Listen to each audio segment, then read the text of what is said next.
Hello बच्चों, कैसे हो आप लोग। आई होप कि आप सब लोग अच्छे होंगे, स्वस्थ होंगे। So welcome to my channel P4 physics. इस चैनल पर मिलेगी आपको फिजिक्स से रिलेटेड हर एक प्रॉब्लम का एक यूनिक और बहुत जेन्युइन सॉल्यूशन, जिससे आप फिजिक्स में बहुत अच्छा मार्क्स स्कोर कर पाएं और साथ ही फिजिक्स की लैंग्वेज को इजीली समझ पाएं। सो अब जो हम एक नया चैप्टर स्टार्ट करने वाले हैं उसका नाम है इलेक्ट्रिक चार्ज एंड फील्ड्स। ये आपका चैप्टर फर्स्ट है इन एनसीईआरटीज। तो इस चैप्टर को हम जल्दी कवर करने की कोशिश करेंगे क्योंकि शायद आपके बोर्ड के लिए बहुत कम टाइम रह गया है अब, और आपको बहुत जल्दी जल्दी से इस चैप्टर को पढ़ना है और रिवाइज भी करना है क्योंकि चैप्टर बहुत कंसेप्चुअल चैप्टर है। ठीक है, और क्योंकि बड़ा और थोड़ा डिफिकल्ट इसलिए बन जाता है चैप्टर क्योंकि इसमें आप हल्के से चार्ज की वैल्यू को चेंज करोगे तो एक नया क्वेश्चन बन जाता है खुद के अंदर ही। लेकिन अगर आपके कंसेप्ट क्लियर होंगे तो आप ये वाली बात नोटिस करोगे कि क्वेश्चन बहुत जल्दी भी हो रहे हैं और समझ में भी आ रहा है, क्योंकि इस चैप्टर में जब क्वेश्चन जल्दी होते हैं बहुत मजा आता है करने में इन क्वेश्चन को, क्योंकि इससे कंसेप्ट क्लियर है वो जल्दी से इनके क्वेश्चन को क्लिक कर जाता है, उनके आंसर निकल जाते हैं बहुत जल्दी। तो हम भी कोशिश करेंगे कि अपने सारे कंसेप्ट को हम क्लियर करें इस वाली वीडियो के थ्रू। तो आज जो हम पहले टॉपिक पढ़ने वाले हैं कुलाम्स लॉ। अब क्या होता है, देखो एक बेसिक इस चैप्टर में पढ़ना क्या है कि चार्ज क्या होता है। Anything which has mass has a charge, इसकी प्रॉपर्टी होती है एक्सेप्ट न्यूट्रॉन्स इन न्यूक्लियस। ठीक है, तो जिस चीज के पास मास है दुनिया में वो अपने अंदर चार्ज स्टोर करके रख सकता है या फिर चार्ज को ट्रांसफर कर सकता है from one point to another. ठीक है, ये आपने कभी देखा भी होगा। फॉर एग्जाम्पल एक आप बैलून लो, अपने सिर पर ऐसे रब करो, तो ना तो आपने कुछ बैलून को दिया ना बैलून आपको कुछ दिया, लेकिन फिर भी little amount of electron will be transfer from one end to another end, और वो कहीं भी जा सकते हैं, जिसकी वजह से आपके पास और एक बैलून के पास एक अपोजिट चार्ज बन जाएगा। फिर वो बैलून को अगर आप किसी भी अपने हेयर्स के पास लाओगे तो your hairs will start to attract that balloon या your that balloon will attract your hair. ठीक है, तो इस वाले केस में हम क्या बात समझते हैं कि ऐसा क्या हुआ बैलून और हमारे हेयर्स के बीच में जिससे कि वो ऐसा अट्रैक्शन हुआ। तो वहां पे कंसेप्ट निकल के आता है स्टैटिक चार्ज का। किसका? Static charge. स्टैटिक चार्ज क्या होता है? जब कभी भी एक आपके कुछ particular electrons from one point to another या from one body to another travel कर जाते हैं और फिर वो बाद में क्या करते हैं, अपना खुद का इलेक्ट्रिक फील्ड बना लेते हैं। इलेक्ट्रिक फील्ड, या फिर आप बोल सकते हो कि ऐसा फोर्स बना लेंगे कि भाई एक पॉजिटिव है तो नेगेटिव है मैं इसकी तरफ जाऊंगा, ये नेगेटिव है तो ये पॉजिटिव है मैं इसकी तरफ जाऊंगा। तो इस तरीके से वो क्या बनाते हैं, अपना इलेक्ट्रिक फील्ड, जिसकी वजह से वहां पे क्या एक फोर्स जनरेट हो जाता है। ठीक है, हम उसी फोर्स को पढ़ेंगे किसके थ्रू? कुलाम फोर्स के थ्रू। तो कुलाम नाम का एक साइंटिस्ट था, उसने एक बहुत इंटरेस्टिंग बात बताई क्या कि अगर हमारे पास कभी भी दो चार्जेस हैं, चार्जेस कैन बी पॉजिटिव और नेगेटिव बोथ। ठीक है, तो इसमें क्या होगा, अगर हमारे पास पॉजिटिव चार्ज है फिर नेगेटिव चार्ज है और उनके बीच में फिक्स डिस्टेंस रख दें, क्या रखें? Fix distance. और वो चार्ज मूवेबल नहीं होने चाहिए, क्योंकि इस चैप्टर का दूसरा नाम इलेक्ट्रोस्टैटिक भी है। कहने का मतलब आपको इस चैप्टर में चार्ज को मूव नहीं करवाने हुए, जैसे आप चार्ज को मूव करवा दोगे तो शायद उनकी प्रॉपर्टी बदल सकती है, क्योंकि वहां पर रिलेटिविटी फिजिक्स काम कर जाएगी फिर। ठीक है, तो इसलिए हम ये चार्ज को क्या पढ़ते हैं कि वो चार्ज रुके हुए हैं, स्टेबल है और अपने एक फिक्स पोजीशन पे है, एक दूसरे के साथ रिलेटिव मोशन का कितना है? जीरो। तो हम क्या मान के चलते हैं कि हमारे पास दो चार्ज है Q1 Q2, उनके बीच में डिस्टेंस कितनी है? R। तो वहां पे जो उनके बीच में कूलम्ब फोर्स का फॉर्मूला लगेगा, कूलम्ब नाम के साइंटिस्ट ने क्या बात बताई कि इनके बीच में जो फोर्स लगेगा वो हमेशा डायरेक्टली प्रोपोर्शनल होगा इन चार्ज के मैग्नीट्यूड के मल्टीप्लीकेशन के, या the product of magnitude of two charges. ठीक है ना, irrespective of their polarity, either positive और नेगेटिव। ठीक है, तो हमने बस क्या ध्यान दिया कि the force is directly proportional to Q1 and Q2। Simple सा था। अच्छा, फिर अगला पार्ट उसने क्या बात बोला कि force is must be proportional to the square of distance between them. ये बात उसने नोटिस करी क्या कि जैसे ही वो डिस्टेंस बढ़ा रहा था तो फोर्स की वैल्यू क्या हो रही थी? कम। और जैसे ही वो डिस्टेंस कम कर रहा था फोर्स की वैल्यू क्या हो रही थी? ज्यादा। तो उसने कंक्लूजन निकाला बाद में कि the force is always inversely proportional to the square of distance between the two charges. जब उसने इन सब चीजों को कंबाइन करा तो उसने एक बात नोटिस करी क्या कि भाई अगर मैं इन सब चीजों को कंबाइन करा तो मेरा एक फॉर्मूला बनता है, और वो फॉर्मूला क्या बनता है?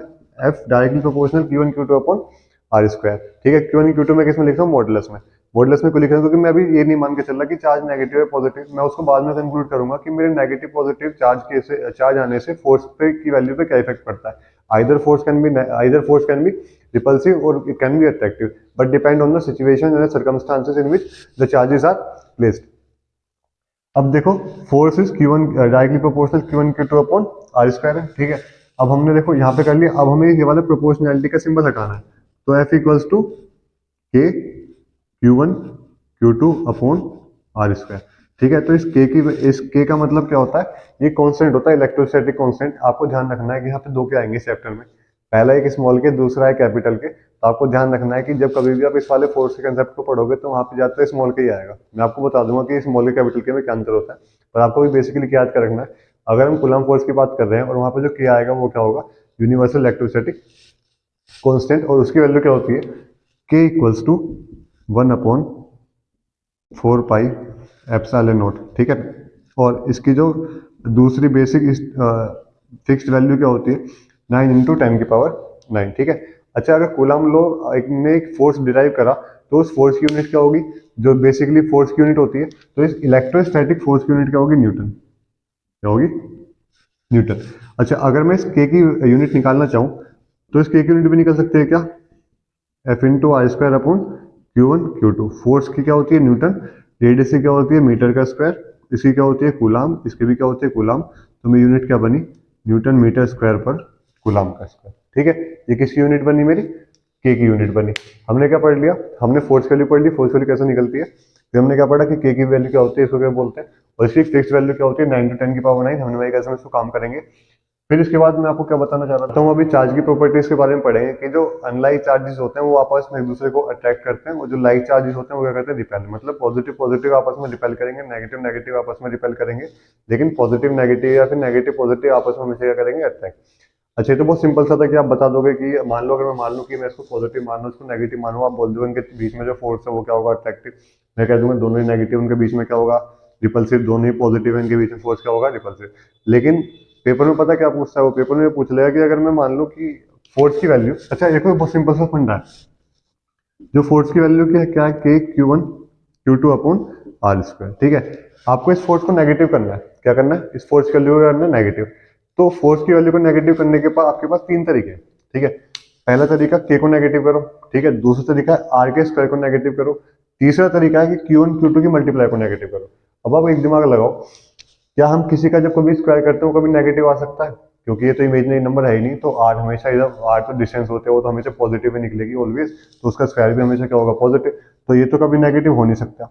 अच्छा के की वैल्यू मैंने आपको बता दी 9 × 10⁹ होती है, ये भी कभी नेगेटिव नहीं हो सकती। तो हमारे पास केवल एक ही चॉइस बची क्या, कि हम ये चेक करेंगे Q1 Q2 की वैल्यू नेगेटिव और Q1 Q2 की वैल्यू पॉजिटिव आएगी तो फोर्स पे क्या इफेक्ट पड़ेगा। तो उसको पढ़ने का सबसे आसान तरीका क्या होगा,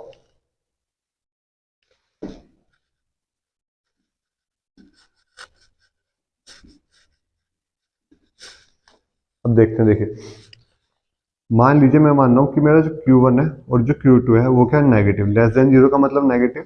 और दूसरा केस क्या मान के चल रहा हूँ कि जो Q1 Q2 की मल्टीप्लाई है वो क्या आ रही है, जीरो से बड़ी आ रही है। ऐसा हो सकता है।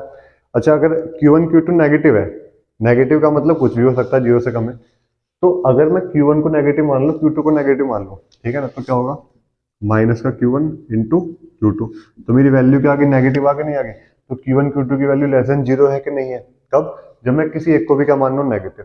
तो अच्छा ये वाला केस आ गया, अगर ये नेगेटिव है और ये पॉजिटिव है तो ऑब्वियस सी बात है क्या होगा, अट्रैक्टिव नेचर होगा, नहीं होगा फोर्स का, फोर्स का कैसा होगा, अट्रैक्टिव नेचर। अगर Q1 Q2 less than zero है तो फोर्स की वैल्यू भी लेस देन जीरो होगी, तो उसको मैं बोलता हूँ अट्रैक्टिव नेचर। क्या बोलता हूँ, अट्रैक्टिव नेचर। ठीक है, दूसरा केस मानते हैं, अगर Q1 Q2 वैल्यू बड़ी है, किससे, जीरो से बड़ी है, मतलब पॉजिटिव ही होगी।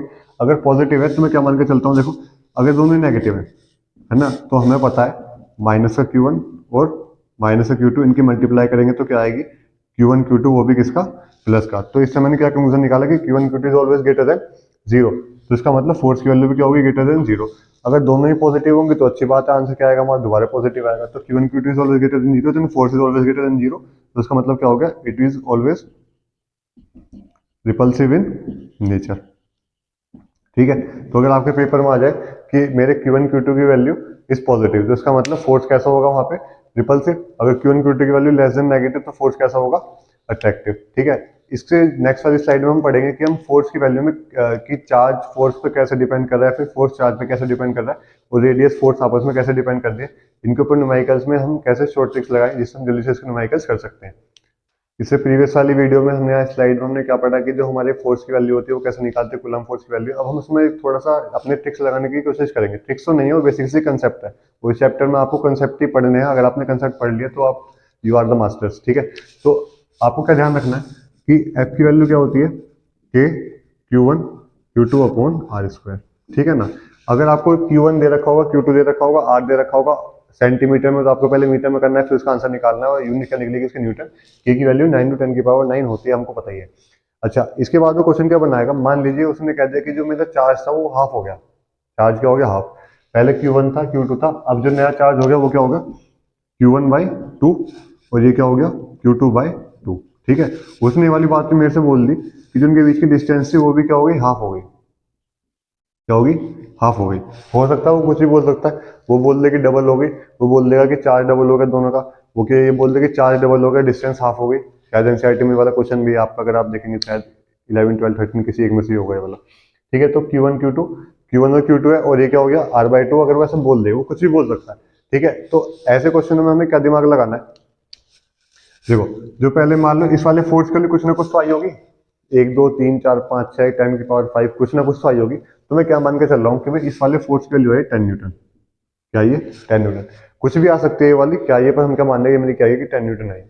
ठीक है भाई, अब जो नया फोर्स निकलेगा, अगर मैंने इन सब चीजों को चेंज कर दिया, तो मैंने Q1 कितना चेंज करा, हाफ। तो K इक्वल तो K है, इसकी वैल्यू क्या होगी, Q1/2। अगले वाली की वैल्यू क्या होगी, Q2/2। और अगले वाले की R/2, तो क्या होगी R/2 का होल स्क्वायर। अब देखो K Q1/4, क्योंकि 2 2 जा 4, और R² / 4, R का स्क्वायर होगा 2 का स्क्वायर होगा, तो ये दोबारा कट गया। तो वापस से मेरा आंसर क्या आ गया, K Q1 Q2/R का स्क्वायर। कहने का मतलब जो मेरा F न्यू था, ठीक है ना, ये क्या था F ओल्ड, ओल्ड का मतलब पुराने वाला, न्यू का मतलब जो बाद में कंसेप्ट लगाया उसके बाद वाला, तो दोनों इक्वल ही आ सकते हैं। क्या पता अभी जब मैंने डिस्टेंस भी हाफ कर दी और इनका चार्ज भी हाफ कर दिया, तो ऑब्वियसली बात है फोर्स तो इक्वल आना ही था। लेकिन अगर कोई आपसे बोल दे कि बस आपने चार्ज हाफ करा है, डिस्टेंस हाफ नहीं करी, आपने क्या करा है, चार्ज हाफ करा है, डिस्टेंस हाफ नहीं करी, जब उसमें क्या होगा देखो, अगर मैं चार्ज हाफ करूँ डिस्टेंस हाफ ना करूँ, तो आर के नीचे वाला फोर नहीं आएगा, तो ये वाला फोर यहाँ भी नहीं आएगा, तो इसका मतलब ये वाला फोर कटेगा नहीं। ठीक है, और अगर ये वाला फोर कटेगा नहीं, तो ये वाला फोर इसके साथ यहाँ आ जाएगा। अगर ये वाला फोर यहाँ आ जाएगा, तो इस पूरे की क्वांटिटी की वैल्यू क्या होती है 10, तो मैं क्या लिखूंगा 1/4 इंटू 10, ये कट गया तो कितना बचा 2.5 न्यूटन। ठीक है, आपके एनसीईआरटी में शायद एक्सरसाइज का पहला, एक्सरसाइज का शायद पहला दूसरा और शायद 13 या 14 15 आप चेक कर लेना एक बार कि कौन कौन से क्वेश्चन है कूलम फोर्स के ऊपर, और बहुत सिंपल क्वेश्चन है कि बस वैल्यू पुट करनी है और आपका आंसर आ जाएगा। ठीक है, तो आई होप कि आपको ये वाली वीडियो अच्छी लगी होगी, अगर अच्छी लगी तो प्लीज लाइक करें, शेयर करें, सब्सक्राइब करें। अगली अपनी नेक्स्ट वाली वीडियो में हम पढ़ेंगे इलेक्ट्रिक फील्ड के बारे में, या फिर कूलम फोर्स के। हाँ, अभी तो हमें ये भी तो पढ़ना है कि इसकी परमिटिविटी क्या होती है, परमिटिविटी ऑफ एप्सिलॉन नॉट, उसकी मैं एक सेपरेट वीडियो बनाऊंगा, क्योंकि वो बहुत एक इंपॉर्टेंट कंसेप्ट है। वहीं से हम डाइलेक्ट्रिक कांस्टेंट का भी कंसेप्ट पढ़ लेंगे साथ के साथ। ठीक है, तो thank you for watching this, और प्लीज लाइक करें, शेयर करें, सब्सक्राइब करें।